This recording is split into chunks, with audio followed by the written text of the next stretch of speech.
ನೋಡಿ ಸರ್, ಈ ರಸ್ತೆಗೆ ಅಟ್ಯಾಚ್ ಆಗಿರುವಂಥ ಜಾಗ 1 ಎಕರೆ. ಅಲಿಲೇಷನ್ ಎಲ್ಲ ಮಾಡಿಸಿದಾರಣ್ಣ. ಅಲಿಲೇಷನ್ ಆಗೈತಾ? ಅಲಿಲೇಷನ್ ಇದು 1 ಎಕರೆ ಬಂದಿರುವಂಥ ಜಾಗ, ಊರಿಗೆ ಟಚ್ಚು. ಸುತ್ತ ಈ ರೀತಿ ರೆಡಿಮೇಡ್ ಕಾಂಪೌಂಡು, 3 ಕಡೆ ಗೇಟ್ ಇಟ್ಕೊಂಡಿದ್ದಾರೆ.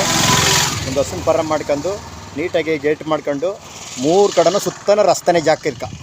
ಈ ರೋಡ್ಗೆ ಹೆಚ್ಚು ಕಮ್ಮಿ ಒಂದು 350 ಅಡಿ ಬರ್ತದೆ, 350-400 ಅಡಿ ಬರ್ತದೆ. ಸುತ್ತ ಈ ರೀತಿ ವಾಲ್ ರೆಡಿಮೇಡ್ ಕಾಂಪೌಂಡ್ ಹಾಕಿದ್ದಾರೆ. ಒಂದು ಬೋರ್ಗಲ್ ಇದೆ, ಒಳಗಡೆ ತೋರಿಸ್ತಾ ಇದ್ದೀನಿ. ಈ ರೀತಿ ಗೇಟು 3 ತಮ್ಮ ಹಾಕೊಂಡಿದ್ದಾರೆ.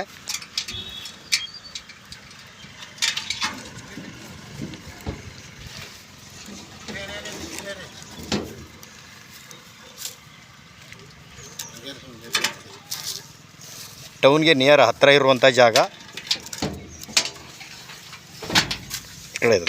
ಈ ಕಡೆ ಇದೆ, ಈ ಕಡೆ ಬಂದು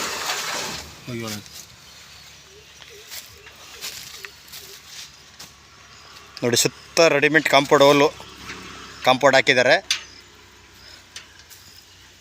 ಒಂದು ಬೋರ್ಗಳಿದೆ, ಒಳ್ಳೆ ನೀರಿದೆ ಬೋರ್ಗಳಂತೂ. ಈ ಕಡೆನೋ ರೋಡು,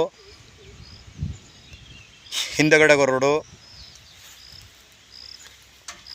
ಈ ಕಡೆಗೋ ರೋಡು, 3 ಕಡೆನೂ ರೋಡು. ಅಂದ್ರೆ ಇದು ಕುಬೇರನ ಮೂಲ ಕಟ್ಟಾಗೈತೆ. ಗೇಟ್ಗಳು ಹೆಚ್ಚು ಕಮ್ಮಿ ಒಂದು 6 ಗೇಟ್ ಹಾಕಿದ್ದಾರೆ. ಒಂದು ಬೋರ್ಗಲ್ಲಿದೆ, ಒಳ್ಳೆ ನೀರಿದೆ ಬೋರ್ಗಲ್ಲಂತೂ. ಮಣ್ಣಂತೆಲ್ಲ ರೆಡ್ ಸಾಯಲು, ಊರಿಗೆ ಅಟ್ಯಾಚ್ ಆಗಿರುವಂಥ ಜಾಗ. ಜನರಲ್ಲು ಅಲಿಲೇಷನು ಮಾಡಿಸಿದ್ದಾರೆ ಇದಕ್ಕೆ.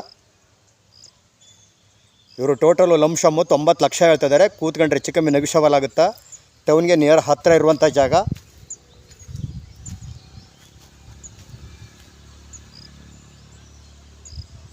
ಜಾಗ ಮಾತ್ರ ಸೂಪರಾಗಿದೆ. ರೆಡ್ ಸಾಯಲು, ಒಂದು ಬೋರ್ಗಲ್ಲು ಐತೆ, ಬೋರ್ಗಲ್ ಒಳ್ಳೆ ನೀರೈತೆ. ರೋಡ್ಗೆ ಹೆಚ್ಚು ಕಮ್ಮಿ 350-400 ಅಡಿ ಬರ್ತದೆ. ಬೆಂಗಳೂರಿಂದ 130 ಕಿಲೋಮೀಟ್ರು, ಮಳವಳ್ಳಿಯಿಂದ 30 ಕಿಲೋಮೀಟ್ರು, ಟೌನಿಂದ 4 ಕಿಲೋಮೀಟ್ರ್ ಆಗುತ್ತಾ. ಜಾಗ ಮಾತ್ರ ಸೂಪರಾಗಿದೆ. ಸುತ್ತ ತೋಟಗಳು, ಊರು ನೋಡಿ. 1 ಗೇಟು, 2 ಗೇಟು, 3 ಗೇಟು, 4, 5, 6 ಗೇಟ್ ಇಟ್ಟಿದ್ದಾರೆ. ತೋಟ ಮಾಡ್ಕೊಂಡು ಅಚ್ಚುಕಟ್ಟಾಗಿ ಹಸುನ್ ಪಾರ ಮಾಡ್ಕಿರೋರ್ಗಂತ ಜಾಗ ಸೂಪರಾಗಿದೆ. ಟೌನ್ಗೆ ಹತ್ತಿರ ಇರುವಂಥ ಜಾಗ. 1 ಎಕರೆ. ಇವರು ಟೋಟಲ್ ಲಂಶಮು 90 ಲಕ್ಷ ಹೇಳ್ತಿದ್ದಾರೆ. ಕೂತ್ಕೊಂಡ್ರೆ ಹೆಚ್ಚು ಕಮ್ಮಿ ನೆಗೋಷಿಯಬಲ್ ಆಗುತ್ತಾ. ಲೀಗಲ್ ಡಾಕ್ಯುಮೆಂಟು, ಜನರಲ್ಲು, ಡೈರೆಕ್ಟ್ ರಿಜಿಸ್ಟ್ರೇಷನ್ಗೆ ಐತೆ. ನೋಡಿ, ಬೋರ್ಗಲ್ಲು ಒಳ್ಳೆ ನೀರೈತೆ ಬೋರ್ಗಲ್ಲಂತೂ.